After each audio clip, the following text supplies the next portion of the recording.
No vídeo anterior, tivemos a oportunidade de aprender sobre apenas um dos componentes do contator auxiliar, foi a bobina. Tivemos a oportunidade de analisar o tamanho real de um contator auxiliar e também ver outras fotos, conforme estamos mostrando de novo aqui. Mas agora aprenderemos sobre outras partes do contator auxiliar que também são muito importantes, os contatos auxiliares.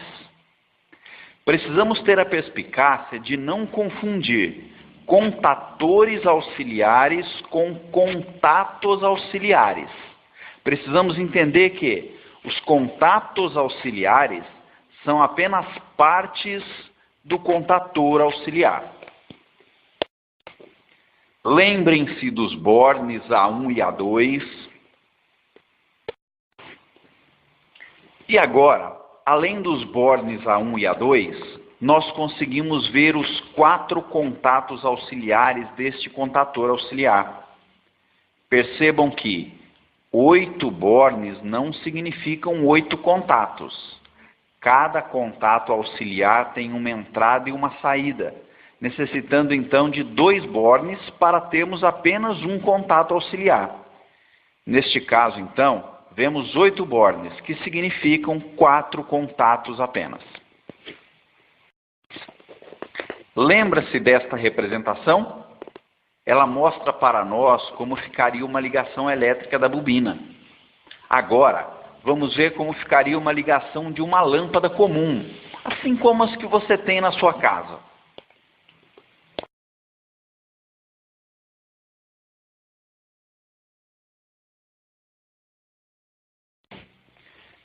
Notaram que a ligação de uma lâmpada 110 volts, retratada aqui por um triângulo, é igual à ligação de uma bobina? Usando a rede em 220 volts, nós usamos uma fase e o neutro, tanto para a ligação da bobina em 110 volts, quanto para a ligação da lâmpada em 110 volts. Agora notem na foto seguinte como ficaria uma representação completa, ligando a bobina e a lâmpada. Agora, nós podemos ver a representação da lâmpada, da bobina e os números identificando entrada e saída de cada contato auxiliar do contator, que neste caso são 4 contatos auxiliares.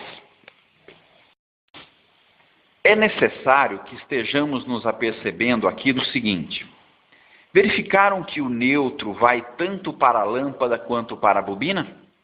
E quanto às fases? Perceberam que a mesma fase vai tanto para a bobina quanto para a lâmpada?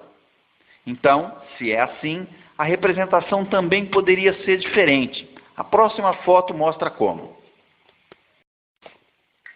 Perceberam qual a diferença desta foto para a foto anterior?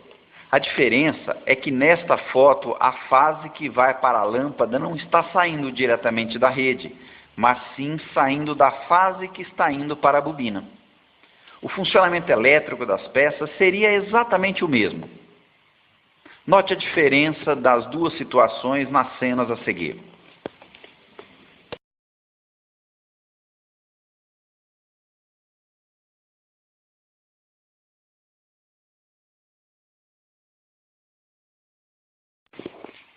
Então, qual a diferença entre essas duas formas de fazer a ligação? Imagine que a rede de uma fábrica esteja a 50 metros de distância da bobina e da lâmpada. E também vamos considerar que a bobina e a lâmpada estão próximos uma da outra. Neste caso, teríamos uma economia na quantidade de metros de cabos elétricos usados. Por quê? Eu traria uma fase da rede até a bobina, e para puxar uma fase para a lâmpada, eu puxaria do cabo que já está ali do lado da bobina, ao invés de ter de puxar mais 50 metros de cabos desde a rede até a lâmpada. Porém, vocês perceberam que os contatos auxiliares não estão sendo usados para nada? É que vamos efetivamente aprender a respeito da relação bobina e contatos auxiliares a partir de agora. Vejam o que está acontecendo aqui. Nós continuamos com o neutro vindo direto para a bobina e também direto para a lâmpada. E você notou que a fase que vai para a bobina também continua indo direto? Mas e a fase que vai para a lâmpada? Está percebendo o que está acontecendo com ela? Ela está passando pelo primeiro contato auxiliar antes de ir para a lâmpada. Por que foi isso necessário? Na verdade, é agora que você descobre realmente o que é um contator auxiliar, para que ele serve e qual a utilidade da bobina e dos contatos auxiliares. Dentro de um contator, acontece o seguinte com os contatos auxiliares. Veja a sequência de fotos. Olha o que está acontecendo dentro do contator. Percebe que nessa representação tem uma linha que abre e fecha? É o que realmente acontece na parte interna dos contatos auxiliares. Dentro do contator, na verdade, nós temos dois pedaços de cobre que separam-se e juntam-se. Quando esses pedaços de cobre juntam-se, a energia elétrica passa para a lâmpada. Toda vez que temos o contato auxiliar nesse estado que estamos vendo agora, nós chamamos de contato auxiliar aberto. E nessa situação, a lâmpada estará apagada, pois está interrompida a passagem de energia elétrica para ela. Nessa situação agora, nós chamamos de contato auxiliar fechado, e a lâmpada estará acesa, pois a energia elétrica estará chegando até ela. E com todos os contatos auxiliares do contator, acontece a mesma coisa, ou seja, eles servem para abrir e fechar, e então deixar a energia elétrica passar ou não. Veja as fotos novamente. Mas consegue perceber que todos os contatos ora abrem e ora fecham? Já pararam para pensar por que é que eles mudam de posição? Aí é que entra a bobina. Os contatores vêm da fábrica com certa construção padrão. O mais usual é ver de fábrica com dois contatos auxiliares abertos e dois fechados, por exemplo. Os contatos auxiliares que vêm fechados de fábrica irão abrir toda vez que colocarmos energia na bobina, ao passo que os contatos que vêm abertos irão fechar quando energizarmos a bobina.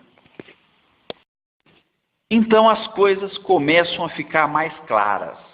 O contator é fabricado, por exemplo, com dois contatos auxiliares abertos e dois fechados. Vem com a bobina, que logicamente tem seus dois bornes para receber os cabos da rede. E quando a bobina está sem energia, os contatos auxiliares estão no estado normal que vem de fábrica. Mas, quando a bobina é energizada, os contatos mudam de posição. Isto esclarece para nós que, se com a bobina desenergizada nós ligarmos a lâmpada em um contato que é normalmente fechado, ela acenderá normalmente. Veja a foto a seguir, que nos ajudará a entender melhor isso.